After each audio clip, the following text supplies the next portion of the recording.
இந்த ரெசிபி செய்யறதுக்கு 2 கப் அளவுக்கு வெல்லம் எடுத்துக்கேன். நல்லா பொடிச்சிட்டு எடுத்துக்கோங்க. அப்போ தான் அளவுகள் வந்து சரியாக இருக்கும். 3 கப் அளவுக்கு வாட்டர் ஆட் பண்ணிக்கலாம். எந்த கப்பில் நீங்கள் வெல்லம் அளக்குறீங்களோ அதே கப்பில் தான் நீங்கள் எல்லாமே அளந்து எடுக்கணும். இப்போ வெல்லத்துக்கு வந்து பாகுபதம்லாம் எதுவுமே தேவை கிடையாது. நல்லா வந்து அது கரைஞ்சி வர அளவுக்கு கொதிச்சா போதும். இப்போ பாருங்கள், நல்லா கொதிச்சிருச்சு, வெல்லமும் நல்லா கரைஞ்சிருச்சு. இப்போ இதை அப்படியே வந்து ஸ்டவ் ஆஃப் பண்ணிவிட்டு ஒரு ஓரமாக வச்சிடலாம். இப்போ ஒரு பேனில் 1 கப் அளவுக்கு கடலை மாவு ஆட் பண்ணியிருக்கேன். கடலை மாவு நம்ம டேரெக்டாக அப்படியே சேர்க்காமல் நல்லா சலிச்சிட்டு சேர்க்கலாம். அப்போ தான் கட்டிகள் இல்லாமல் இருக்கும். ஸ்வீட்டும் நல்லா சாஃப்டாக வரும். நான் இப்போதைக்கு ஸ்டவ் ஆன் பண்ணலை. டேரெக்டாக வந்து ஃபஸ்ட் நம்ம சலிச்சிட்டு அதுக்கப்புறமா நம்ம ஸ்டவ் ஆன் பண்ணிக்கலாம். இப்போ இது கூடவே 3/4 கப் அளவுக்கு ரவை சேர்த்துக்கலாம். இது ரெண்டுத்தையுமே நல்லா மிக்ஸ் பண்ணிவிட்டு 2லேருந்து 3 நிமிஷம் வரைக்கும் நல்லா வறுத்து எடுத்துக்கலாம். நல்லா வந்து வாசனை வரும், அந்தளவுக்கு வறுத்தா போதும். ஃபுல் சிம் ஃப்ளேமில் வச்சு தான் நீங்கள் வறுத்து எடுக்கணும். இந்த மாதிரி நம்ம வறுத்துட்டு செய்கிறதுனால கடலை மாவுடைய அந்த வாசனை வந்து இல்லாமல் இருக்கும். சாப்பிட்றதுக்கும் ரொம்ப நல்லாயிருக்கும். இப்போ இதில் 1/2 கப் அளவுக்கு நெய் ஆட் பண்ணிக்கலாம். இப்போது இந்த நெய்யோடு சேர்த்து நல்லா வந்து ஒரு தடவை நல்லா கலந்து விட்டுக்கலாம். இந்த நெய் வந்து இந்த மாவோடு சேர்ந்து நல்லா மிக்ஸ் ஆகிற அளவுக்கு கலந்து விட்டுக்கலாம். இந்த அளவுகளை நீங்கள் கரெக்டாக பயன்படுத்திக்கோங்க, ரொம்ப சரியாக இருக்கும். இந்த ஸ்வீட் ரெசிபியை நீங்கள் செய்ய ஸ்டார்ட் பண்ணதுலேருந்து முடிக்கிற வரைக்குமே ஃபுல் சிம் ஃப்ளேமில் வச்சு தான் நீங்கள் செய்யணும். சப்போஸ் நீங்கள் வந்து மீடியம் ஃப்ளேம்லேயோ இல்லை ஹை ஃப்ளேம்லேயோ வச்சிட்டிங்க அப்படின்னா இது வந்து கருகி போயிடும். ஸோ அதனால் ஃபுல் சிம் ஃப்ளேமில் வச்சு நீங்கள் பொறுமையாக பார்த்து செய்யணும். ஒரு 15 நிமிஷத்தில் நம்ம ரெடி பண்ணிடலாம். இப்போ நல்லா மிக்ஸ் பண்ணியாச்சு. இப்போ இதில் நம்ம ரெடி பண்ணி வச்சுருக்கிற அந்த வெல்லத்தை இது கூட நம்ம சேர்த்துக்கலாம். சூடாக இருக்கும் போதே அப்படியே டேரெக்டாக சேர்த்துக்கணும். இதை வடிகட்டிட்டு சேர்த்துக்கலாம். அப்போ தான் இதில் ஏதாவது தூசி துகள் மண் ஏதாவது இருந்துச்சுன்னா ஃபில்டர் ஆயிரும். நல்லா சூடாக இருக்கும் போதே சேர்த்தா தான் இந்த மாவு நல்லா வெந்து வரும். ஸோ அதனால் அப்படியே நம்ம இதில் சேர்த்துக்கலாம். சேர்த்துட்டு நல்லா வந்து கட்டிகள் இல்லாத அளவுக்கு நல்லா கலந்து விட்டுக்கலாம். வெல்லத்தை சேர்த்த உடனே நீங்கள் கைவிடாமல் கிளறிட்டே இருக்கணும். அப்படி இல்லைன்னா கட்டி பட்டுரும். இப்போ இதில் வாசனைக்காக ஒரு 2 ஏலக்காவை தட்டி வச்சுருக்கேன், அதையும் சேர்த்துக்கலாம். சப்போஸ் நீங்கள் ஏலக்காய் பவுடராக வச்சுருந்தீங்க அப்படின்னா ஒரு 1/4 டீஸ்பூன் அளவுக்கு சேர்த்துக்கோங்க. இதை சேர்க்கறதுனால இந்த ஸ்வீட் வந்து நல்ல வாசமாக இருக்கும். இப்போ நல்லா கைவிடாமல் கலந்துகிட்டே இருக்கணும். இதை நீங்கள் மிக்ஸ் பண்ண நல்லா வந்து சுருண்டு வரும். கடாயில் ஒட்டாத அளவுக்கு நல்லா சுருண்டு வர்ற அளவுக்கு நம்ம வந்து நல்லா இதை மிக்ஸ் பண்ணிகிட்டே இருக்கணும். நல்லா அல்வா பதத்துக்கு வரணும்.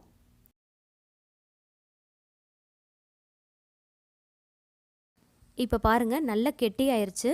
நல்லா வந்து கடாயில் ஒட்டாமல் நல்லா சுருண்டு வருது. ஸோ இந்த ஸ்டேஜ் வர்ற அளவுக்கு நீங்கள் நல்லா மிக்ஸ் பண்ணணும். ஒரு 5லேருந்து 10 நிமிஷத்துக்குள்ளே சீக்கிரமாக இந்த ஸ்டேஜுக்குள்ளே வந்துடும். இப்போ இதில் ஃபைனலாக 1 டீஸ்பூன் அளவுக்கு நான் நெய் ஆட் பண்ணியிருக்கேன். இப்போ நெய் சேர்த்ததுக்கப்புறமா ஃபைனலாக ஒரு தடவை கலந்து விட்டுட்டு மூடி போட்டு ஒரு 2 நிமிஷத்துக்கு மட்டும் நம்ம குக் பண்ணிக்கலாம். இப்போ அவ்வளோதான், நம்ம ஸ்டவ் ஆஃப் பண்ணிடலாம். ஜஸ்ட்டு வந்து 2 மினிட்ஸ் தான் நீங்கள் குக் பண்ணணும். அவ்வளோதான், நம்ம இப்போ சர்வ் பண்ணியாச்சு. இதில் வந்து சாப் பண்ண நட்ஸை வந்து மேலே வச்சு நான் டெக்கரேட் பண்ணுறேன். உங்களுக்கு விருப்பம் இருந்துச்சுன்னா நீங்கள் டெக்கரேட் பண்ணிக்கலாம், இல்லைனா ஸ்கிப் பண்ணிக்கோங்க. டெக்கரேட் பண்ணுறதுக்கு டூட்டி ஃப்ரூட்டி, செர்ரி அப்படி இல்லைனா சாப்டு நட்ஸ் வச்சு நீங்கள் சர்வ் பண்ணிங்க அப்படின்னா பார்க்குறதுக்கு ரொம்ப அழகாக இருக்கும். குழந்தைங்கள்லாம் நல்லா விரும்பி சாப்பிடுவாங்க. ரொம்ப கலர்ஃபுல்லாக இருக்கும். நம்ம இதில் ஆர்டிஃபிஷியலாக எந்த கலருமே சேர்க்கலை. நீங்கள் செய்ய ஆட்டோமேட்டிக்காக அதுக்கே ஒரு நல்ல ஒரு கோல்டன் கலரில் வரும். இப்போ இதை கட் பண்ணி காட்டுறேன் பாருங்கள். ரொம்ப ரொம்ப சாஃப்டான ஒரு ஸ்வீட்டு, நல்ல டேஸ்டியாக இருக்கும். கண்டிப்பாக ட்ரை பண்ணி பாருங்கள். கிட்ஸ் எல்லாருமே ரொம்ப என்ஜாய் பண்ணி சாப்பிடுவாங்க. ஸோ இதில் ஆயில், ஒயிட் சுகர் எதுவுமே நம்ம யூஸ் பண்ணலை. ரொம்ப ஹெல்த்தியான பொருட்களை வச்சு, ரொம்ப சிம்பிளான 3 பொருட்களை வச்சு தான் நம்ம இந்த ஸ்வீட் ரெசிப்பியை 15 நிமிஷத்தில் ரெடி பண்ணியிருக்கோம். ஸோ கிட்ஸ் எல்லாருமே கண்டிப்பாக லைக் பண்ணி என்ஜாய் பண்ணி சாப்பிடுவாங்க. நீங்களும் இந்த ஹெல்த்தியான ரெசிப்பியை கண்டிப்பாக ட்ரை பண்ணி பார்த்துட்டு எப்படி வந்துச்சுன்றதை உங்களுடைய ஃபீட்பேக்கை கமெண்ட் செக்ஷனில் மற்றவங்க கிட்ட ஷேர் பண்ணிக்கோங்க. இந்த ரெசிபி செய்யறதுக்கு ஃபர்ஸ்ட் ஒரு பேன் எடுத்துக்கோங்க. இதில் 2 கப் அளவுக்கு கொஞ்சம் கூட தண்ணி சேர்க்காத நல்ல திக்கான மில்காக சேர்த்துக்கோங்க. 1/2 கப் அளவுக்கு சுகர் ஆட் பண்ணிக்கலாம். ஃப்ளேவருக்காக 1/4 ஸ்பூன் அளவுக்கு வெனிலா எசன்ஸ் ஆட் பண்ணிக்கிறேன். சப்போஸ் வெனிலா எசன்ஸ் இல்லை அப்படின்னா நீங்கள் ஏலக்காய் தூள் கூட சேர்த்துக்கலாம். அப்படி இல்லைனா ஏலக்காவை பிச்சு உள்ளே இருக்கிற அந்த சீட்ஸை மட்டும் நல்லா தட்டி சேர்த்துக்கோங்க. இது கூடவே 3 டேபிள் ஸ்பூன் அளவுக்கு கார்ன்ஃப்ளவர் சேர்த்துக்கோங்க. சேர்த்துட்டு நல்லா மிக்ஸ் பண்ணி விட்டுக்கோங்க. இப்போ வரைக்கும் நம்ம கவுண்டர் டாப்ல வச்சு தான் பண்ணிட்டு இருக்கோம். இந்த ஸ்டவ்ல வச்சு பண்ணக்கூடாது. ஏன்னா கார்ன்ஃப்ளவர் சேர்த்துக்கிறதுனால இது சீக்கிரமா கட்டி ஆயிரும். அதனால ஃபர்ஸ்டே நம்ம எல்லாத்தையும் மிக்ஸ் பண்ணிக்கலாம். அதுக்கப்புறமா ஸ்டவ் ஆன் பண்ணி வச்சுக்கலாம். இப்போ ஸ்டவ் ஆன் பண்ணியாச்சு. ஆன் பண்ணிட்டு சிம் டு மீடியம் ஃப்ளேம்ல வச்சு நல்லா நீங்க மிக்ஸ் பண்ணி விட்டுட்டே இருங்க. 5 மினிட்ஸ்ல நல்லா கட்டி ஆயிரும் நம்ம கார்ன்ஃப்ளவர் சேர்த்துக்கிறதுனால. இப்போ ஸ்டவ் ஆஃப் பண்ணிட்டு 1 ஸ்பூன் அளவுக்கு நம்ம பட்டர் ஆட் பண்ணிக்கலாம். பட்டர் இல்லை அப்படின்னா நீங்க கீ கூட ஆட் பண்ணிக்கலாம். கீயும் இல்லைனா நீங்க 1 ஸ்பூன் அளவுக்கு வெஜிடபிள் ஆயில் ஆட் பண்ணிக்கலாம். கடலை எண்ணெய் இதில் நீங்க ஆட் பண்ணக்கூடாது. டேஸ்ட் ஃப்ளேவர் எல்லாமே மாறிடும். ஸோ வெஜிடபிள் ஆயில் இருந்துச்சுன்னா ஆட் பண்ணிக்கோங்க. பட்டர் ஆட் பண்ணிருக்கிறதுனால நல்ல கிளாஸியா இருக்கும். அதுக்காக தான் கொஞ்சம் கூட கட்டி இல்லாம நல்லா மிக்ஸ் பண்ணி விட்டுக்கோங்க. ஆல்ரெடி நம்ம வந்து ஸ்டவ் ஆஃப் பண்ணிட்டோம். ஆஃப் பண்ணதுக்கு அப்புறமாவும் நல்லா ஒரு தடவை மிக்ஸ் பண்ணி விட்டுக்கோங்க. இப்போ வந்து இதை நம்ம ஒரு பவுலுக்கு ட்ரான்ஸ்ஃபர் பண்ண போறோம். இந்த மாதிரி குட்டி குட்டி பவுலாக எடுத்துக்கோங்க. இந்த பவுலுக்குள்ள கொஞ்சமா பட்டர் அப்படி இல்லைனா கீ அப்ளை பண்ணி வச்சுக்கோங்க. நீங்கள் இந்த ப்ராசஸ் ஸ்டார்ட் பண்ணுறதுக்கு முன்னாடியே அப்ளை பண்ணி வச்சுருங்க. அப்போ தான் நம்ம இதை கலந்து விட்டதுக்கு அப்புறமா ஸ்டவ்ல இருந்து இறக்குனதுமே உடனே இந்த கிண்ணத்தில் மாற்றிடணும். இல்லைனா பேன்லேயே ஒட்டிரும், கட்டி கட்டியாக ஆயிரும். ஸோ ஸ்வீட் பார்க்குறதுக்கு நல்லா இருக்காது. ஸோ அதனால் இந்த ஸ்வீட் ரெசிபியை நீங்கள் செய்யறதுக்கு ஸ்டார்ட் பண்ணுறதுக்கு முன்னாடியே நீங்கள் எந்த பவுலில் ஊற்ற போகிறீங்களோ அந்த பவுலில் கீ, பட்டர் இல்லைனா ஆயில் அப்ளை பண்ணி வச்சுக்கோங்க. இதை எடுத்து ஊற்றுறதுக்கு நீங்கள் இந்த மாதிரி ஒரு குழிக்கரண்டி, குழம்பு கரண்டி இருக்கும் இல்லையா, அதையே நீங்கள் யூஸ் பண்ணி எடுத்து ஊற்றிக்கலாம். ரொம்ப ஈஸியாக இருக்கும். நீங்கள் டக்கு டக்குன்னு இதை எடுத்து ஊற்றிடணும், இல்லைனா கட்டி ஆகி பேன்லேயே ஒட்டிடும். ஸோ அதனால் நான் மறுபடியும் சொல்கிறேன், இந்த ப்ராசஸ் ஸ்டார்ட் பண்ணுறதுக்கு முன்னாடியே நீங்கள் ஃபஸ்ட்டு பவுலை ரெடி பண்ணி வச்சுக்கோங்க. அப்போ தான் கட்டி இல்லாமல் நல்லா பார்க்குறதுக்கு கிளாஸியாக ஸ்மூத்தாக இருக்கும். இப்போ பாருங்கள், எல்லா பவுலையும் நான் ஊற்றி வச்சுட்டேன். இதை அப்படியே நம்ம ரெஃப்ரிஜரேட் பண்ண போகிறோம். ஃப்ரீசரில் வைக்கக்கூடாது, ரெஃப்ரிஜரேட் பண்ண போகிறோம். அதாவது ஃப்ரிட்ஜில் சாதாரண கவுண்டரில் வச்சு நம்ம இதை செட் ஆகிறதுக்காண்டி ஒரு 3 மணி நேரம் வைக்க போகிறோம். இந்த ஸ்வீட் செய்யறதுக்கு நமக்கு ரொம்ப அதிகமான டைம்லாம் தேவைப்படாது. வெறும் 5 நிமிஷம் தான். 5 நிமிஷத்தில் ரொம்ப ஃபாஸ்ட்டாக குயிக்காக ரெடி பண்ணிடலாம். இப்போ 3 மணி நேரம் ஆயிடுச்சு. ஃப்ரிட்ஜிலேருந்து நம்ம எடுத்தாச்சு. இப்போ பாருங்க, கொஞ்சம் கூட கையில் ஒட்டவே இல்லை. இந்த மாதிரி உங்களை விரலை வச்சு சைடில் மட்டும் லைட்டாக இந்த மாதிரி எடுத்து விட்டுக்கோங்க. அப்போ தான் நம்ம திருப்பி போடுறப்போ ஈஸியாக பவுல்ல இருந்து வெளியில் வந்துடும். நம்ம ஆல்ரெடி பட்டர் அப்ளை பண்ணியிருக்கனால கொஞ்சம் கூட ஒட்டாமல் ஈஸியாக நம்ம திருப்பி போடுறப்போ வந்துடும். பாருங்க, ரொம்ப ஈஸியாக வெளியில் வந்துருச்சு. பார்க்கவே ரொம்ப கிளாஸியாக இருக்குது. நம்ம பட்டர் ஆட் பண்ணியிருக்கனால நல்ல ஸ்மூத்தாக இருக்கும். இப்போ இதை டெசிகேட்டட் கோகனட் யூஸ் பண்ணி நான் டெக்கரேட் பண்ண போகிறேன். இந்த டெசிகேட்டட் கோகனட் எல்லா டிபார்ட்மெண்டல் ஸ்டோர்லையுமே கிடைக்குது. நீங்கள் வீட்லேயே கூட ப்ரிப்பேர் பண்ணிக்கலாம். கொப்பரை தேங்காவை பின்னாடி இருக்கிற அந்த ப்ரௌன் கலர் பார்ட்ஸை மட்டும் ரிமூவ் பண்ணிட்டு மிக்ஸி ஜாரில் நல்லா பொடி பண்ணிக்கோங்க. பொடி பண்ணிட்டு நல்லா நெய்யில் போட்டு ஃப்ரை பண்ணி எடுத்தாலே போதும், நம்மளுக்கு டெசிகேட்டட் கோகனட் ரெடி ஆகிடும். சப்போஸ் இல்லைனா நீங்கள் ஷாப்பில் கூட வாங்கிக்கலாம். அப்படி உங்களுக்கு கொப்பரை தேங்காய் கிடைக்கலன்னா நீங்கள் சாதா தேங்காவை கூட பின்னாடி இருக்கிற அந்த ப்ரௌன் கலர் பார்ட்ஸ் மட்டும் ரிமூவ் பண்ணிட்டு நல்லா மிக்ஸி ஜாரில் போட்டு பொடி பண்ணி எடுத்துக்கோங்க. கீழே நல்லா ஃப்ரை பண்ணிக்கோங்க. இந்த டெசிகேட்டட் கோகனட் வச்சு நம்ம ஃபுல்லாக டெக்கரேட் பண்றப்போ பார்க்கறப்போ அப்படியே ஸ்னோ மாதிரியே ஃபீல் ஆகும். கிட்ஸ் எல்லாரும் ரொம்ப லைக் பண்ணி என்ஜாய் பண்ணி சாப்பிடுவாங்க. இந்த டெசிகேட்டட் கோகனட் யூஸ் பண்றதுனால டேஸ்ட்டும் ரொம்ப சூப்பரா இருக்கும். இதே மாதிரியே நம்ம எல்லாத்தையும் செஞ்சுக்கலாம். இந்த மாதிரி உங்க வீட்டு குட்டீஸ்க்கு கொஞ்சம் டிஃபரெண்டா செஞ்சு கொடுங்க. ரொம்ப லைக் பண்ணி என்ஜாய் பண்ணி சாப்பிடுவாங்க. இந்த ரெசிபியை பொறுத்த வரைக்கும் கார்ன்ஃப்ளவர் ரொம்பவே இம்பார்ட்டன்ட். கார்ன்ஃப்ளவருக்கு பதிலாக மைதா மாவு இல்லைனா கோதுமை மாவு ஆட் பண்ணலாமான்னு கேட்டீங்கன்னா கூடவே கூடாது. கார்ன்ஃப்ளவர் ரொம்பவே முக்கியம். இந்த மாதிரி கொலகொலப்பா வளவலன்னு வரணும் அப்படின்னு நினைச்சீங்கன்னா கார்ன்ஃப்ளவர் கண்டிப்பா ஆட் பண்ணணும். இந்த ஸ்வீட்ல இதுதான் ரொம்ப முக்கியமான பொருள். இதுக்கு ஆப்ஷனலா வேற எதுவுமே ஆட் பண்ணக்கூடாது. நீங்க வெனிலா எசன்ஸ்க்கு பதிலாக ஏலக்காய் கூட ஆட் பண்ணிக்கலாம். ஏன்னா அது ஃபிளேவருக்காக தான் நம்ம ஆட் பண்ணிக்கிறோம். பட் கார்ன்ஃப்ளவருக்கு ஆப்ஷனலா வேற ஏதாவது ஆட் பண்ணலாம்னு கேட்டீங்கன்னா கண்டிப்பா கூடவே கூடாது. இந்த ரெசிபியை பொறுத்த வரைக்கும் கார்ன்ஃப்ளவர் ரொம்பவே இம்பார்ட்டன்ட். இந்த ரெசிபியோட டேஸ்ட் பாத்தீங்கன்னா கிட்டத்தட்ட அகரகர் வச்சு நம்ம செய்யற ரெசிபி மாதிரியே இருக்கும். டேஸ்ட்டும் நம்ம சாப்பிட்றப்போ அதே மாதிரி ஃபீல் ஆகும்.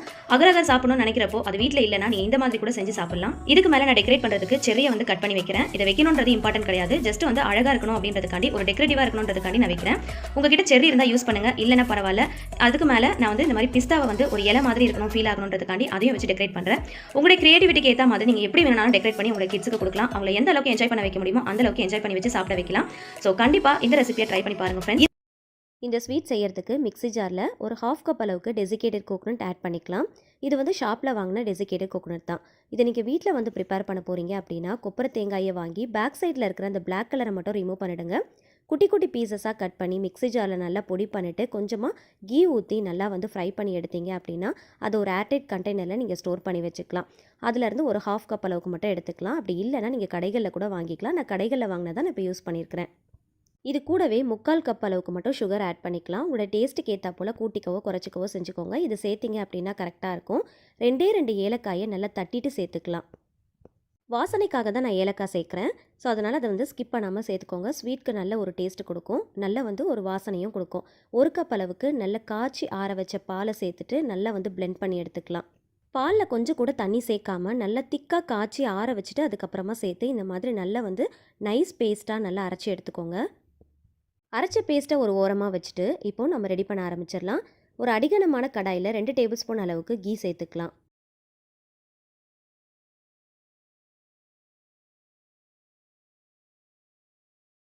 1 கப் கடலை மாவை இது கூட சேர்த்துக்கலாம். கரெக்டாக 1 கப் சேர்த்திங்க அப்படின்னா கரெக்டாக இருக்கும். சப்போஸ் நீங்கள் கூட்டிக்கவோ குறைச்சிக்கவோ செய்கிறீங்க அப்படின்னா மற்ற அளவுகளையும் அதுக்கேற்ற மாதிரி பார்த்து சேர்த்துக்கோங்க. இதை ஃபுல் சிம் ஃப்ளேமில் வச்சு நல்லா வறுத்து விட்டுக்கோங்க. கொஞ்சம் லைட்டாக கலர் சேஞ்ச் ஆகி வரணும். ஆனால் அடிப்பிடிச்சிடக்கூடாது. ஏன்னா அடிப்பிடிச்சிருச்சு அப்படின்னா ஒரு மாதிரி கரிஞ்சு போன மாதிரி ஆகிடும். டேஸ்ட்டும் கொஞ்சம் டிஃப்ரெண்ட் ஆகிடும். ஸோ அதனால் லைட்டாக ஃப்ரை பண்ணிவிட்டு கொஞ்சம் லைட்டாக கலர் சேஞ்ச் ஆனோடனே ஸ்டவ் ஆஃப் பண்ணிவிட்டு நல்லா ஜலிச்சு எடுத்துக்கலாம். கொஞ்சம் கூட கட்டிகள் இல்லாத அளவுக்கு நல்லா ஜலிச்சு எடுத்துக்கோங்க. கொஞ்சம் கூட கட்டிகள் இல்லாத அளவுக்கு மாவை நல்லா சலிச்சிட்டு நம்ம செஞ்சோம் அப்படின்னா நம்ம செய்யக்கூடிய ஸ்வீட் ரெசிபி நல்ல சாஃப்டாக வரும். செய்யறதுக்கும் ரொம்ப ஈஸியாக இருக்கும்.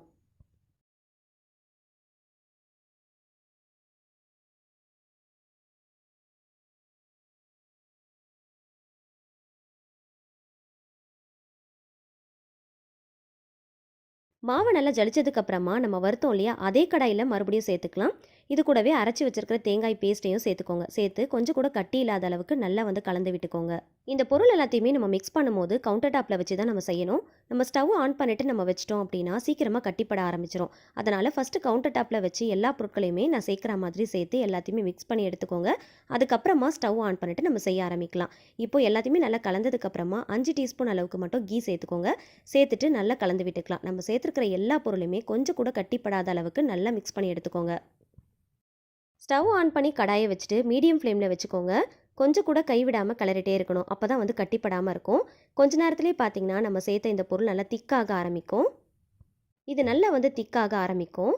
நல்லா கொஞ்ச நேரத்துலேயே பார்த்தீங்கன்னா திக்காயிடும். இப்போ இது கூடவே அகெயின் வந்து ஒரு 2 டீஸ்பூன் அளவுக்கு கீ சேர்த்துக்கலாம்.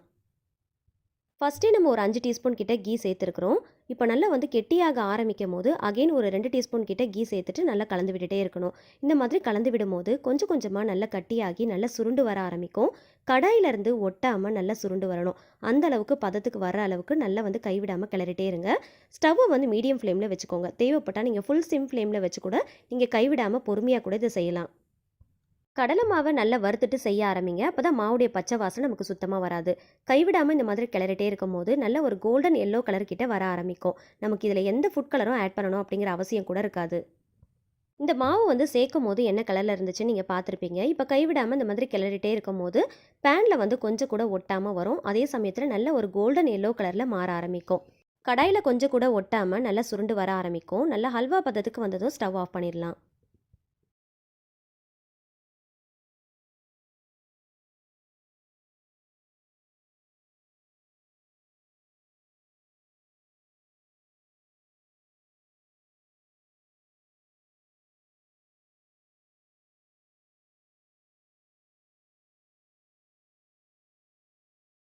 இதுதான் வந்து பர்ஃபெக்டான கன்சிஸ்டன்சி. இப்போ கையில் எடுத்து இந்த மாதிரி உருண்டை பிடிச்சு பார்க்கும்போது நல்லா உருண்டை பிடிக்க வரணும்.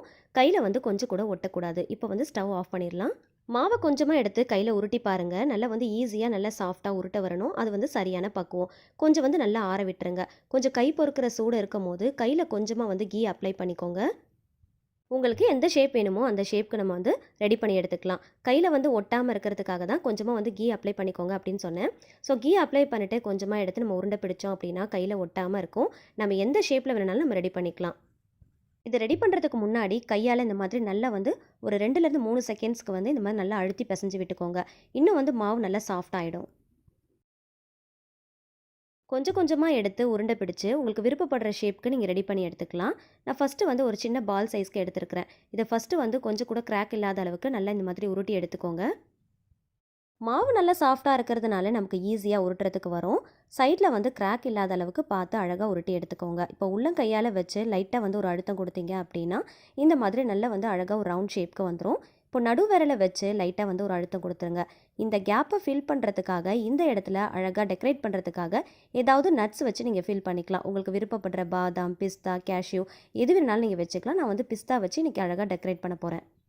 சப்போஸ் உங்ககிட்ட எந்த நட்ஸும் இல்லை அப்படின்னா இதுக்கு பதிலாக நீங்கள் வேர்க்கடலையை கூட நல்லா ஃப்ரை பண்ணிவிட்டு இந்த இடத்துல வச்சு ஃபில் பண்ணிக்கலாம். அது கூட பார்க்குறதுக்கு ரொம்ப அழகாக இருக்கும். சாப்பிடும் போது நல்லா க்ரன்ச்சியாக இருக்கும். இதை நீங்கள் விருப்பப்படுற ஷேப்க்கு ரெடி பண்ணி எடுத்துக்கலாம். ரவுண்டு ஷேப்பில் பண்ணிக்கலாம், ஓவல் ஷேப்பில் பண்ணிக்கலாம், எப்படி வேணாலும் நீங்கள் ரெடி பண்ணி எடுத்துக்கலாம். ஆனால் சாப்பிடும் போது செம்ம ஸ்வீட்டாக நல்லா சாஃப்டாக ரொம்ப சூப்பராக இருக்கும் இந்த ஸ்வீட்டு. ஸோ இதெல்லாம் வந்து பார்த்திங்கன்னா நீங்கள் பேக்கரியில் வந்து வாங்கியிருப்பீங்க இல்லையா? ஸோ இதை வந்து வீட்லேயே ரொம்ப ஈஸியாக நம்ம ரெடி பண்ணிக்கலாம். அப்படி இல்லை அப்படின்னா நீங்கள் குலாப் ஜாமுன் ரெடி பண்ணுற மாதிரி குட்டி குட்டி பால் ஷேப்பில் கூட நீங்கள் உருட்டி வச்சுக்கலாம். அது கூட பார்க்குறதுக்கு அழகாக இருக்கும்.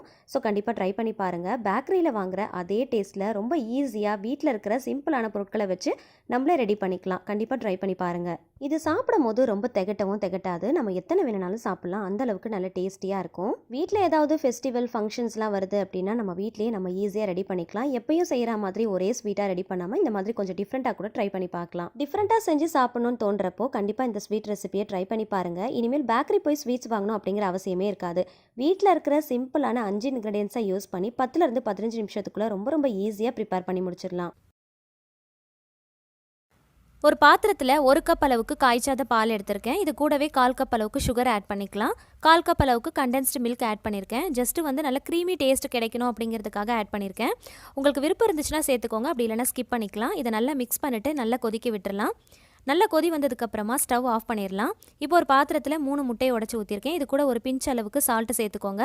அந்த முட்டையுடைய வாசனை வராமல் இருக்கணும் அப்படிங்கிறதுக்காக ஒரு 3 ட்ராப் அளவுக்கு வெனிலா எசன்ஸ் ஆட் பண்ணியிருக்கேன். நல்லா வந்து பீட் பண்ணிக்கலாம். உங்ககிட்ட வெனிலா எசன்ஸ் இல்லைன்னா அதுக்கு பதிலாக 1/4 டீஸ்பூன் அளவுக்கு ஏலக்காய் பவுடர் கூட நீங்கள் ஆட் பண்ணிக்கலாம். இப்போ இதை நல்லா பீட் பண்ணதுக்கப்புறமா இது கூடவே நம்ம கொதிக்க வச்சிருக்கிற அந்த பாலை கொஞ்சம் கொஞ்சமாக ஆட் பண்ணி நல்லா மிக்ஸ் பண்ணி விட்டுக்கோங்க. முட்டையை நல்லா பீட் பண்ணதுக்கப்புறமா பால் நல்லா சூடாக இருக்கும் போதே அப்படியே சேர்த்து நல்லா பீட் பண்ணணும். அப்போ தான் வந்து நமக்கு புட்டிங் வந்து நல்லா சில்கியாக கிடைக்கும். கொஞ்சம் கூட கட்டி இல்லாத அளவுக்கு நல்லா பீட் பண்ணிக்கோங்க. இப்போது எந்த மோல்டில் நீங்கள் வந்து புட்டிங் ரெடி பண்ண போகிறீங்களோ அந்த மோல்டில் வந்து லைட்டாக ஆயில் இல்லைனா கீ அப்ளை பண்ணிக்கோங்க. நான் வந்து கீ அப்ளை பண்ணியிருக்கேன். இப்போ நம்ம ரெடி பண்ணி வச்சுருக்கிற அந்த மிக்சரை இதில் ஊற்றிடலாம். இப்போ இதை இட்லி பாத்திரத்தில் வச்சு நம்ம ஸ்டீம் பண்ண போகிறோம். இதுக்கு வந்து கொஞ்சமாக தண்ணி ஊற்றிட்டு ஸ்டீமர் பிளேட் வச்சுட்டு அதுக்கு மேலே இந்த மோல்டை வச்சுட்டு இதில் தண்ணி போகாத அளவுக்கு ஒரு மூடி போட்டுருங்க. மூடி போட்டுட்டு அதுக்கு மேலே நம்ம இட்லி பாத்திரத்தை மூடி கரெக்டாக 30 மினிட்ஸுக்கு, அதாவது ½ அன் ஹவருக்கு ஹை ஃப்ளேமில் வச்சு நம்ம ஸ்டீம் பண்ண போகிறோம். இப்போ ஓப்பன் பண்ணி பார்க்கலாம். புட்டிங் வந்து நல்லா வந்து குக் ஆகியிருக்கும். ஒரு டூத் ஸ்டிக் அப்படி இல்லைனா நைஃப் வச்சு இந்த மாதிரி குத்தி செக் பண்ணி பார்த்தீங்கன்னா அதில் ஒட்டாமல் வரணும். நம்முடைய புட்டிங் வந்து ரொம்ப சூப்பராக ரெடி ஆயிடுச்சு. இது ஒரு ½ அன் ஹவருக்கு ஃப்ரிட்ஜில் நீங்கள் ரெஃப்ரிஜரேட் பண்ணிவிட்டு அதுக்கப்புறமா டீமோல் பண்ணிங்கன்னா ரொம்ப ஈஸியாக வெளியில் வந்துடும். இப்போது இதுக்கு மேலே டெக்கரேட்டிவாக இருக்கணும் அப்படிங்கிறதுக்காக நான் சாப்டு நட்ஸ் வச்சுருக்கேன். நீங்கள் இதுக்கு பதிலாக நீங்கள் செர்ரி இந்த மாதிரி எது வேணாலும் நீங்கள் வச்சு டெக்கரேட் பண்ணிக்கலாம். உங்களுடைய விருப்பம் தான். 1 கப் பால் வச்சு வீட்லேயே ரொம்ப சிம்பிளாக ரொம்ப ஈஸியான மெத்தடில் ஒரு புட்டிங் ரெசிபி நம்ம ரெடி பண்ணிட்டோம். கண்டிப்பாக இந்த ரெசிபி உங்கள் வீட்டில் இருக்கிற கிட்ஸுக்கு செஞ்சு கொடுங்க. கண்டிப்பாக என்ஜாய் பண்ணி சாப்பிடுவாங்க. ஆல்ரெடி ரவை வச்சு புட்டிங் எப்படி செய்யலாங்கிற வீடியோ போட்டிருந்தேன். பார்க்காதவங்க கண்டிப்பாக செக் பண்ணி பாருங்கள். இப்போ இதை கட் பண்ணி காட்டுற பாருங்கள் எந்த அளவுக்கு சாஃப்டாக இருக்குன்னு. நல்ல சில்கியாக ரொம்ப சூப்பராக இருக்கும். டேஸ்ட்டும் ரொம்பவே அட்டகாசமாக இருந்துச்சு. 1 கப் அளவுக்கு பாசிப்பருப்பு எடுத்துக்கோங்க. அதை ஒரு 2 டைம்ஸ் கிட்ட நல்லா வாஷ் பண்ணிவிட்டு கொஞ்சம் கூட தண்ணி இல்லாமல் நல்லா சுத்தமாக வடித்து எடுத்துக்கோங்க. இப்போ ஒரு பேனில் 1 டீஸ்பூன் அளவுக்கு நெய் சேர்த்துக்கலாம். நெய் சேர்த்ததுக்கப்புறமா நீங்கள் வாஷ் பண்ணி வச்சுருக்கிற இந்த பாசிப்பருப்பை கொஞ்சம் கூட தண்ணி இல்லாமல் நல்லா சுத்தமாக வடித்து எடுத்துக்கோங்க. வடித்து எடுத்து இந்த நெய் கூட சேர்த்து நம்ம லைட்டாக ஃப்ரை பண்ண போகிறோம். இதை வந்து நீங்கள் ஒரு 5லேருந்து 10 நிமிஷம் வரைக்கும் ஃபுல் சிம்மில் வச்சு நீங்கள் லைட்டாக ஃப்ரை பண்ணணும். இது ஃப்ரை பண்ணுறப்போ நமக்கு நல்ல ஒரு வாசம் வரும். இதோடைய கலரும் பார்த்திங்கன்னா நம்ம சேர்க்குறப்போ எல்லோ கலரில் இருக்கிறது நம்ம வறுக்க ஒரு 5 நிமிஷத்துக்கு அப்புறமா அதோடைய கலர் வந்து லைட்டாக கோல்டன் கலரில் சேஞ்ச் ஆகும். அந்த அளவுக்கு நீங்கள் வறுத்து எடுக்கணும். நீங்கள் நெய்யில் சேர்க்கறதுக்கு முன்னாடி நல்ல பாசிப்பருப்பை வாஷ் பண்ணதுக்கப்புறமா கொஞ்சம் கூட தண்ணி இல்லாமல் சுத்தமாக வடித்து எடுத்துக்கணும். இதை நீங்கள் ஃபுல் சிம் ஃப்ளேமில் வச்சு நீங்கள் வறுத்தாதான் நமக்கு நல்ல ஒரு கோல்டன் கலரில் கிடைக்கும். நீங்கள் ஹை ஃப்ளேமில் வச்சு வறுத்தீங்க அப்படின்னா கருகி போன மாதிரி ஆகிடும். இப்போ இதை நல்லா ஆற வச்சுட்டு ஒரு மிக்ஸி ஜாருக்கு மாற்றிக்கலாம். இப்போ இது கூடவே ஒரு வாசனைக்காக ஒரு ஏலக்காய் சேர்த்துக்கிறேன். இப்போது இதை மூடி போட்டு நல்லா அரைச்சி எடுத்துக்கலாம். இதை வந்து ரொம்ப மைய அரைக்கணுன்றது கிடையாது. ரவைக்கு அடுத்த ஸ்டேஜில் கொஞ்சம் கொரன்னு அரைச்சி எடுத்துக்கலாம். இப்போ இதை ஒரு மிக்சிங் பவுலுக்கு மாற்றிக்கலாம். இப்போ இது கூடவே ஒரு 1/2 கப் அளவுக்கு பால் பவுடர் சேர்த்துக்கோங்க. 1 கப் அளவுக்கு பொடிச்ச சர்க்கரை சேர்த்துக்கலாம். இது கூடவே பாதாம், முந்திரி, பிஸ்தா இந்த மாதிரி நீங்கள் விருப்பப்படுற நட்ஸை வந்து கொஞ்சம் பெரிய பெரிய பீசஸாக கட் பண்ணி சேர்த்துக்கலாம். இப்போ இதை வந்து ஒரு ஸ்பூன் வச்சு நல்லா மிக்ஸ் பண்ணி விட்டுக்கலாம். இப்போ அதை நம்ம வந்து அப்படியே யூஸ் பண்ண போகிறது கிடையாது. நல்லா மிக்ஸ் பண்ணதுக்கப்புறமா தேவையான அளவுக்கு மட்டும் நம்ம எடுத்துக்கலாம். மிச்சத்தை வந்து நம்ம ஒரு கண்டெய்னர் பாக்ஸில் போட்டு ஸ்டோர் பண்ணி வச்சுட்டு தேவைன்றப்போ நம்ம இன்ஸ்டண்ட்டாக ரெடி பண்ணிக்கலாம். இப்போ நான் வந்து ஃபஸ்ட்டு 1 கப் அளவுக்கு எடுத்துக்கிறேன். நீங்கள் எந்த கப்பில் பாசிப்பருப்பை அளந்து எடுக்கிறீங்களோ அதே கப்பில் 1/2 கப் அளவுக்கு பால் பவுடரையும் 1 கப் அளவுக்கு பொடிச்ச சர்க்கரையும் அளந்து எடுத்துக்கோங்க. ஃபஸ்ட்டு நான் 1 கப் அளவுக்கு எடுத்து வச்சுருக்கேன். இப்போது கொஞ்சமாக வந்து இந்த மாதிரி ஏர்டைட் கண்டெய்னர் பாக்ஸில் போட்டு நம்ம டைட்டாக க்ளோஸ் பண்ணி வச்சிட்டோம் அப்படின்னா நமக்கு தேவைப்படுறப்போ இன்ஸ்டண்ட்டாக சட்டுன்னு நம்ம ரெடி பண்ணிடலாம். நான் இன்றைக்கி ரெடி பண்ண இந்த பொடியில் 3 கப் அளவுக்கு எனக்கு இந்த மிக்சர் கிடச்சிது. இதில் 1 கப் அளவுக்கு மட்டும் நான் கண்டெய்னர் பாக்ஸில் போட்டு ஸ்டோர் பண்ணி வச்சுருக்கேன். இப்போது 2 கப் அளவுக்கு இந்த பாசிப்பருப்பு பொடியை ஹல்வா ரெசிபி பண்ணுறதுக்கு ஒரு மிக்சிங் பவுலில் நம்ம சேர்த்துக்கலாம். இப்போது 2.5 கப் அளவுக்கு நம்ம தண்ணி சேர்த்து நல்லா கொதிக்க வச்சுக்கலாம். நம்ம வந்து கொதிக்கிற தண்ணியை தான் இதில் சேர்த்து நம்ம மிக்ஸ் பண்ணி எடுக்க போகிறோம். எந்த கப்பில் பாசிப்பருப்பு எடுக்கிறீங்களோ அதில் 2.5 கப் அளவுக்கு தண்ணி சேர்த்து கொதிக்க வச்சு எடுத்துக்கோங்க. இப்போ ஒரு பேனில் 2 டீஸ்பூன் அளவுக்கு நெய் சேர்த்துக்கலாம். சேர்த்துட்டு நம்ம எடுத்து வச்சிருக்கிற இந்த 2 கப் அளவுக்கு பாசிப்பருப்பு பொடியை சேர்த்து நம்ம லைட்டாக ஃப்ரை பண்ணி எடுத்துக்கலாம். நம்ம ஃப்ரை பண்ணுறப்போ அதோடைய கலர் வந்து லைட்டாக சேஞ்ச் ஆகும். அதே சமயத்தில் நல்ல ஒரு வாசம் வரும். இப்போது நம்ம கொதிக்க வச்சிருக்கிற இந்த தண்ணியை இது கூட சேர்த்துக்கலாம். ஃபஸ்ட்டு ஒரு பாதி அளவுக்கு தண்ணியை மட்டும் சேர்த்து கொஞ்சம் கூட கட்டிகள் இல்லாத அளவுக்கு நல்லா மிக்ஸ் பண்ணி விட்டுக்கலாம். மிச்சம் இருக்கிற பாதி தண்ணியை அதுக்கப்புறமா சேர்த்துக்கலாம்.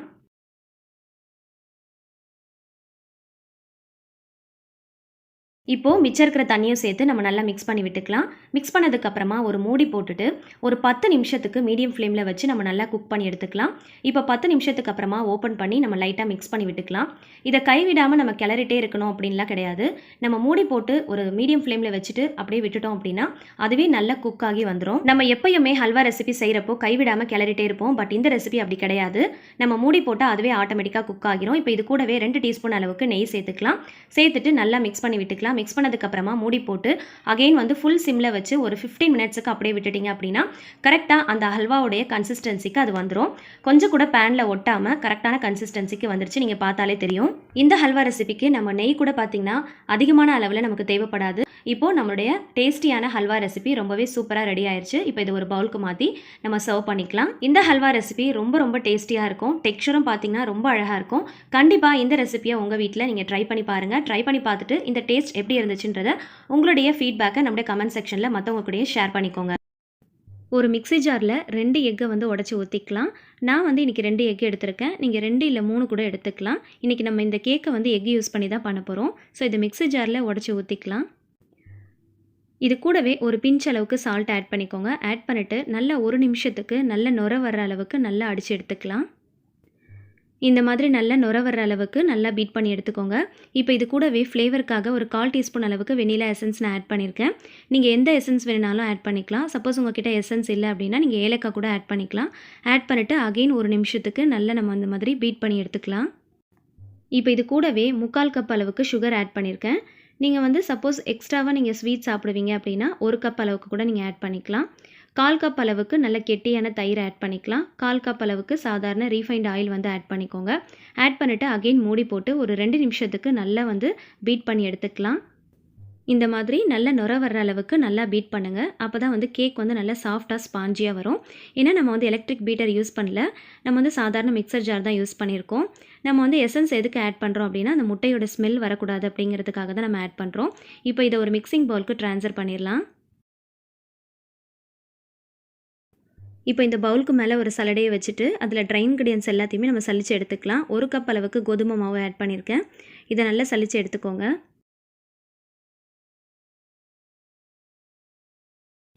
இப்போ இதில் 1/4 டீஸ்பூன் அளவுக்கு பேக்கிங் சோடா மட்டும்தான் ஆட் பண்ணுறேன். நான் பேக்கிங் பவுடர் ஆட் பண்ணலை. ஸோ இதை வந்து நம்ம ஒரு ஸ்பேச்சுலா வச்சு நல்லா மிக்ஸ் பண்ணி விட்டுக்கலாம். எப்பயுமே கேக் செய்கிறப்போ baking soda and baking powder ரெண்டுமே நம்ம ஆட் பண்ணுவோம். ஆனால் நான் இன்றைக்கி பேக்கிங் சோடா மட்டும்தான் ஆட் பண்ணியிருக்கேன். பேக்கிங் பவுடர் ஆட் பண்ணலை. ஒரு ஸ்பேச்சுலா வச்சு நல்லா மிக்ஸ் பண்ணதுக்கப்புறமா இந்த மாதிரி ஒரு ஹேண்ட் விஸ்க் வச்சு நம்ம நல்லா மிக்ஸ் பண்ணி விட்டுக்கலாம். இது கூடவே ஒரு 1/2 லெமன் பிழிஞ்சு விட்டுக்கலாம். ஸோ லெமன் பிழிஞ்சதுக்கப்புறமா நல்லா ஒரு தடவை இந்த மாதிரி நல்லா மிக்ஸ் பண்ணி விட்டுக்கோங்க.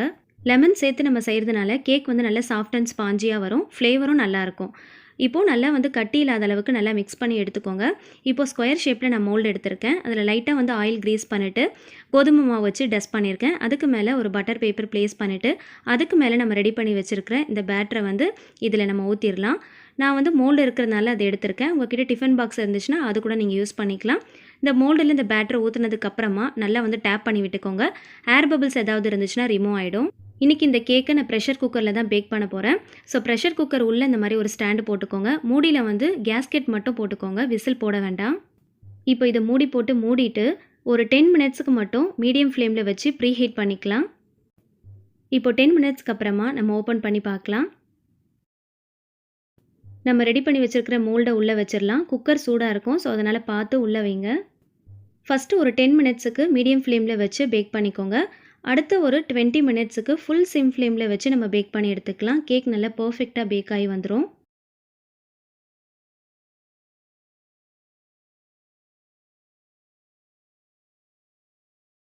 கரெக்டாக 20 மினிட்ஸ்க்கு அப்புறமா நான் இதை ஓப்பன் பண்ணுறேன். கேக் வந்து நல்லா பர்ஃபெக்டாக பேக் ஆகிருக்கு. இதை செக் பண்ணுறதுக்கு இந்த மாதிரி ஒரு டூத் ஸ்டிக் அப்படி இல்லைன்னா நைஃப் வச்சு இந்த மாதிரி குத்தி செக் பண்ணி பார்க்கலாம். இதில் ஒட்டாமல் வந்துச்சு அப்படின்னா நல்லா பர்ஃபெக்டாக பேக் ஆகிருக்குன்னு அர்த்தம். இதை கம்ப்ளீட்டாக கூல் டவுன் பண்ணிவிடுங்க. நல்லா ஆறுனதுக்கப்புறமா இந்த மாதிரி ஒரு நைஃப் யூஸ் பண்ணி சைட்ஸ் ஃபுல்லாக நம்ம லூஸ் பண்ணி விட்டுறலாம். லூஸ் பண்ணிவிட்டு நம்ம டீமோல்ட் பண்ணுறப்போ ரொம்ப ஈஸியாக கேக் வந்து மோல்டுலேருந்து வெளியில் வந்துடும். இப்போது இதுக்கு பின்னாடி இருக்கிற இந்த பட்டர் பேப்பரை வந்து ரிமூவ் பண்ணிடலாம். டீ ஷாப் அண்ட் பேக்கரியில் வாங்குறப்போ இந்த கேக் வந்து பாட்டம் நல்லா ப்ரௌன் கலரில் இருக்கும். அதே மாதிரி நல்லா ப்ரௌன் கலரில் வந்திருக்கு.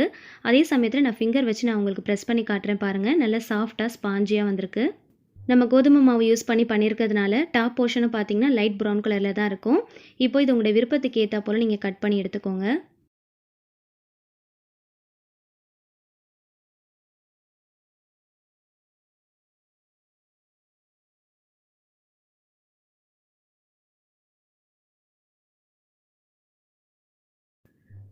பாருங்கள் நல்லா சாஃப்டாக ஸ்பாஞ்சியாக பாட்டம் போர்ஷன் நல்லா ப்ரௌன் கலரில் வந்திருக்கு. நல்லா ப்ரெஸ் பண்ணுறப்போவே தெரியும் எந்த அளவுக்கு ஸ்பாஞ்சியாக இருக்குன்ட்டு. ஸோ பேக்கிங் பவுடர் யூஸ் பண்ணாமையே நல்ல சாஃப்டான ஸ்பாஞ்சியான கேக் நம்ம ப்ரிப்பேர் பண்ணியிருக்கோம். டீ ஷாப் அண்ட் பேக்கரியில் வாங்குற மாதிரி ரொம்பவே சாஃப்ட் அண்ட் ஸ்பாஞ்சியாக இருக்கும். ஸோ கண்டிப்பாக நீங்கள் இதை ட்ரை பண்ணுங்கள். நம்ம கோதுமை மாவு யூஸ் பண்ணி ரொம்ப ஹெல்த்தியாக ப்ரிப்பேர் பண்ணியிருக்கோம். இப்போ இதை ஒரு கப் டீயோட சூடாக சர்வ் பண்ணிக்கலாம்.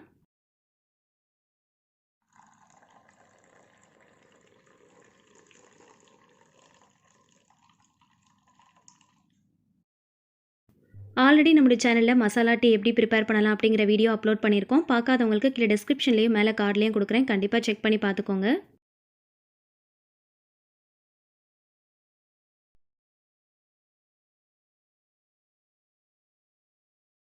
இந்த குலாப் ஜாமுன் ரெசிபி செய்கிறதுக்கு நான் இன்றைக்கி 20 மேரி பிஸ்கெட் யூஸ் பண்ணியிருக்கேன். இதை வந்து மேரி பிஸ்கெட்டில் தான் செய்யணுன்றது கிடையாது. மேரி பிஸ்கெட் இல்லைனா பார்லிஜி, டைஜஸ்டிவ் எது வேணுனாலும் நீங்கள் சூஸ் பண்ணிக்கலாம். எதில் செஞ்சாலும் ரொம்பவே அருமையாக இருக்கும். ஆனால் நீங்கள் வந்து க்ரீம் பிஸ்கெட் எடுக்கக்கூடாது. இந்த மாதிரி ஏதாவது ஒரு பிஸ்கெட்டை சூஸ் பண்ணிக்கோங்க. ஃபஸ்ட்டு இந்த மாதிரி கையால் உடச்சி போட்டுக்கோங்க. அதுக்கப்புறமா உடச்ச பிஸ்கெட்டை இந்த மாதிரி ஒரு மிக்ஸி ஜாரில் சேர்த்து நல்ல ஃபைன் பவுடராக அரைச்சி எடுத்துக்கலாம்.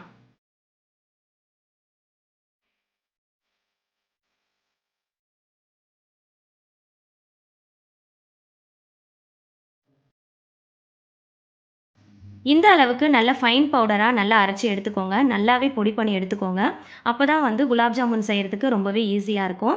இப்போ வந்து ஒரு பாத்திரத்தில் இந்த மாதிரி ஒரு சலடையை யூஸ் பண்ணி நம்ம வந்து இந்த பவுடரை வந்து சலிச்சு எடுத்துக்கலாம். அப்போ தான் வந்து கட்டிகள் இல்லாமல் இருக்கும். சில நேரத்தில் நம்ம வந்து மிக்ஸி ஜாரில் போட்டு பொடி பண்ணுறப்போ பிஸ்கெட் வந்து ஒரு சிலது அரையாமல் கூட இருக்கும். ஸோ அந்த மாதிரி இருக்கும்போது இந்த மாதிரி சலிச்சு எடுக்கிறப்போ அது எல்லாமே நம்மளுக்கு ஃபில்டர் ஆகி வந்துடும். ஸோ நமக்கு வந்து குலாப் ஜாமுன் செய்கிறதுக்கு ரொம்பவே ஈஸியாக இருக்கும். அதனால் இந்த மாதிரி சலிச்சு எடுத்துக்கோங்க. இப்போ இது கூடவே ஒரு 3 டேபிள் ஸ்பூன் அளவுக்கு பால் பவுடர் சேர்த்துக்கிறேன். இதை சேர்க்கறதுனால நமக்கு ஒரு நல்ல ரிச் டேஸ்ட் கிடைக்கும். இருந்துச்சுன்னா சேர்த்துக்கோங்க, இல்லைனா ஸ்கிப் பண்ணிக்கோங்க. 1/4 கப் அளவுக்கு டெசிகேட்டட் கோகோனட் சேர்த்துக்கிறேன். 1/4 ஸ்பூன் அளவுக்கு பேக்கிங் சோடா இல்லைனா பேக்கிங் பவுடர் ஏதாவது ஒன்று சேர்த்துக்கோங்க. ஒரு சிட்டிகை உப்பு சேர்த்துக்கலாம். நம்ம எந்த ஒரு ரெசிபி ஸ்வீட் ரெசிபி செஞ்சாலும் அது கூட ஒரு சிட்டிகை உப்பு சேர்த்துக்கிட்டோம் அப்படின்னா அதோட டேஸ்ட் நல்லாவே தூக்கி கொடுக்கும். ஸோ அதனால் நம்ம இதை சேர்த்துக்கலாம். சேர்த்துட்டு நல்லா மிக்ஸ் பண்ணி விட்டுக்கோங்க. இப்போது இதை பிசையறதுக்கு ஒரு 1/2 கப் அளவுக்கு காய்ச்சி ஆற வச்ச பால் எடுத்திருக்கேன். இந்த பாலை கொஞ்சம் கொஞ்சமாக சேர்த்து நல்லா சாஃப்டாக பிசைஞ்சு எடுத்துக்கலாம். நீங்கள் ஹார்டாக பிசைஞ்சிட்டிங்க அப்படின்னா நம்ம உருண்டையாக உருட்டுறப்போ விரிசல் விழுந்துடும். ஸோ அதனால் நல்லா சாஃப்டாக பிசைஞ்சு எடுத்துக்கோங்க. அப்போ தான் வந்து கொஞ்சம் கூட விரிசல் இல்லாமல் நல்லா வரும். இது கூட பால் சேர்த்து தான் பிசையணுன்றது கிடையாது. நீங்கள் தண்ணி சேர்த்து கூட பிசைஞ்சிக்கலாம். ஆனால் நீங்கள் பால் சேர்த்து பிசைகிறப்போ நல்ல ஒரு ரிச் டேஸ்ட் கிடைக்கும். அதனால தான் நான் பால் சேர்த்து பிசைகிறேன். நீங்கள் விருப்பம் இல்லைன்னா தண்ணி சேர்த்து கூட பிசைஞ்சிக்கோங்க. ஆனால் நல்லா சாஃப்டாக பிசைஞ்சு எடுத்துக்கணும். நான் எடுத்த இந்த 20 பிஸ்கெட்டுக்கு 1/2 கப் பால் கரெக்டாக இருந்துச்சு. நீங்கள் எந்த அளவுக்கு பிஸ்கெட் எடுக்கிறீங்களோ அந்த அளவுக்கு பால் தேவைப்படும். ஸோ அதனால் ஒரேடியாக ஊற்றிடாமல் கொஞ்சம் கொஞ்சமாக ஊற்றி பிசைஞ்சிக்கோங்க. இந்த அளவுக்கு நல்லா சாஃப்டாக பிசைஞ்சு எடுத்துக்கோங்க. இப்போ கையில் கீ இல்லைன்னா ஆயில் அப்ளை பண்ணிக்கோங்க. நான் வந்து கீ அப்ளை பண்ணியிருக்கேன்.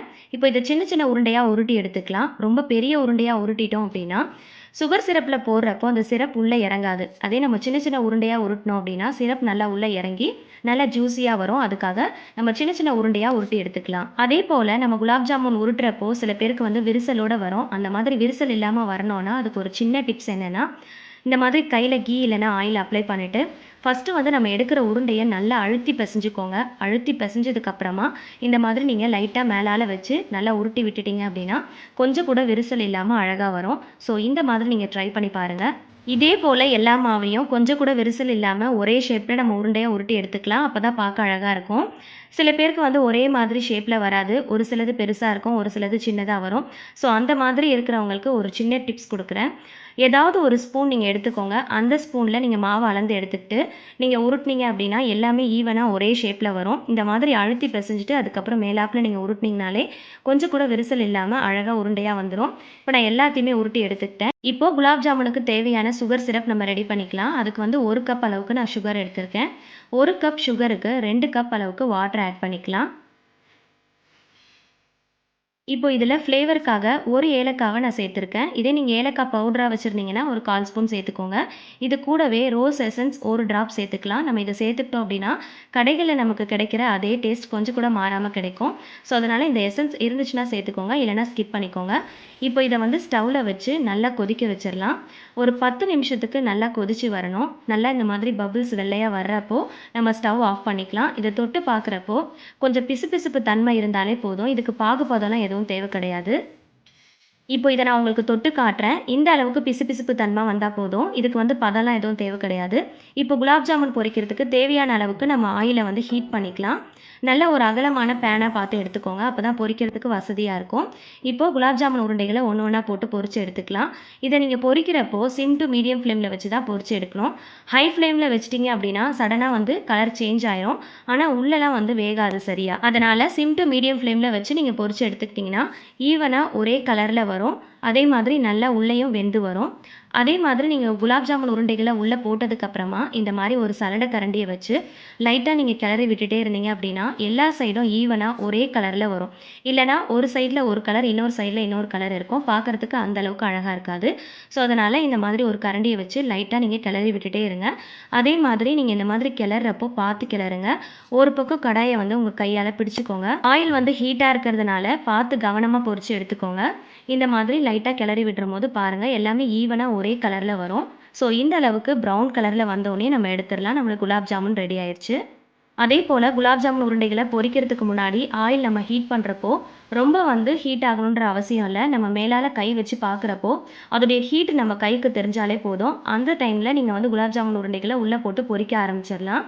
இப்போ பாருங்கள் எல்லாமே ஈவனாக ஒரே கலரில் வந்திருக்கு. கொஞ்சம் கூட விரிசல் இல்லாமல் வந்திருக்கு. ஸோ நான் சொன்ன ஒவ்வொரு டிப்ஸை நீங்கள் ஃபாலோ பண்ணி செஞ்சிங்கன்னா இதே மாதிரி சூப்பராக செஞ்சிடலாம். இப்போ எல்லா உருண்டைகளையும் இதே மாதிரி பொரித்து எடுத்துக்கலாம்.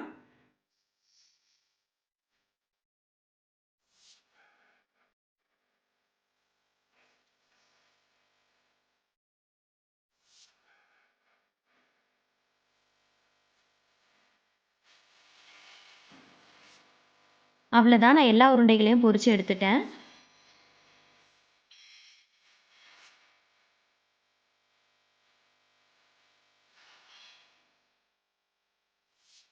இப்போ பார்த்தீங்கனாலே தெரியும் எல்லாமே ஒரே ஷேப்பில் கொஞ்சம் கூட விரிசல் இல்லாமல் வந்திருக்கு. இதை வந்து சுகர் சிரப்பில் நம்ம போட்டுடலாம். சுகர் சிரப் வந்து சூடாக இருக்கும் போதே நம்ம வந்து குலாப் ஜாமுன் உருண்டைகளை நம்ம இதில் சேர்த்துடணும். அப்போ தான் வந்து நல்லா உப்பி வரும். நீங்கள் வந்து ஆறுனதுக்கப்புறம் சேர்த்திங்க அப்படின்னா அந்தளவுக்கு உப்பி வராது. ஸோ அதனால் சுகர் சிரப் வந்து சூடாக இருக்கிற மாதிரி பார்த்துக்கோங்க. சப்போஸ் ஆறி போயிருந்துச்சு அப்படின்னா நீங்கள் லைட்டாக ஹீட் கூட பண்ணிக்கலாம். பண்ணிவிட்டு இந்த மாதிரி குலாப் ஜாமுன் உருண்டைகளை நம்ம சேர்த்துக்கலாம். நம்ம நார்மலாக செய்கிற குலாப் ஜாமுனை விட இந்த குலாப் ஜாமுன் ரொம்பவே வித்தியாசமாக இருக்கும். டேஸ்ட்டும் ரொம்பவே சூப்பராக இருக்கும். நம்ம வந்து இது பிஸ்கெட் யூஸ் பண்ணி பண்ணதுனால நம்ம வந்து நார்மலாக பிஸ்கெட்டை வந்து தண்ணியில் நனைச்சாலே சீக்கிரமாக ஊறிடும் இல்லையா? அதே மாதிரி தான் இந்த குலாப் ஜாமுனும் சீக்கிரமாக 5லேருந்து 10 நிமிஷத்துக்குள்ளே நீங்கள் இந்த சுகர் சிரப்பில் அது வந்து ஊறி நல்லா உப்பி வந்துடும். ஸோ அதனால் வந்து இது இன்ஸ்டன்ட் ரெசிபி தான். இதை நீங்கள் சட்டுன்னு யூஸ் பண்ணுற மாதிரி இருக்கணும். நீங்கள் ரொம்ப நேரம் ஊற வச்சிட்டிங்க அப்படின்னா இது வந்து ரொம்ப கொல கொலன்னு ஆயிரும். சீக்கிரமாக உடஞ்சி போயிடும். ஸோ அதனால் நீங்கள் இதை செஞ்சீங்க அப்படின்னா உடனே நீங்கள் சாப்பிட்றணும். ரொம்ப ஊற விட்டுட்டீங்க அப்படின்னா ரொம்ப உடஞ்சி போய் கொல கொலன்னு ஆயிரும். ரொம்பவே சாஃப்டான ஜூஸியான வித்தியாசமான பிஸ்கெட் பயன்படுத்தி நம்ம செஞ்ச குலாப் ஜாமுன் ரெசிபி ரொம்பவே சூப்பராக ரெடி ஆயிடுச்சு. இந்த ரெசிபி செய்யறதுக்கு வெறும் 15 நிமிஷம் தான் நமக்கு தேவைப்படும். சட்டுன்னு செஞ்சிடலாம். ரொம்ப அதிகமான டைம்லாம் நமக்கு தேவைப்படாது. நம்ம வீட்டுக்கு சடனாக கெஸ்ட்டுங்க யாராவது வந்துட்டாங்க அப்படின்னா இந்த இன்ஸ்டன்ட் ரெசிபி ரொம்பவே நமக்கு யூஸ்ஃபுல்லாக இருக்கும். இந்த ரெசிபி எல்லாருக்கும் பிடிச்சிருக்கும், ரொம்பவே யூஸ்ஃபுல்லாக இருக்கும்னு நினைக்கிறேன். பிடிச்சிருந்துச்சுன்னா லைக் பண்ணி ஷேர் பண்ணிக்கோங்க. நம்முடைய சேனலை மறக்காமல் சப்ஸ்கிரைப் பண்ணிக்கோங்க. இந்த மாதிரி நிறைய ரெசிபிஸ் உங்களுக்காக காத்துட்ருக்கு. ஸோ அது எல்லாத்தையும் மிஸ் பண்ணாமல் பாருங்கள். இந்த மாதிரி சூப்பரான ரெசிபியோட அடுத்த வீடியோவில் நம்ம சந்திக்கலாம்.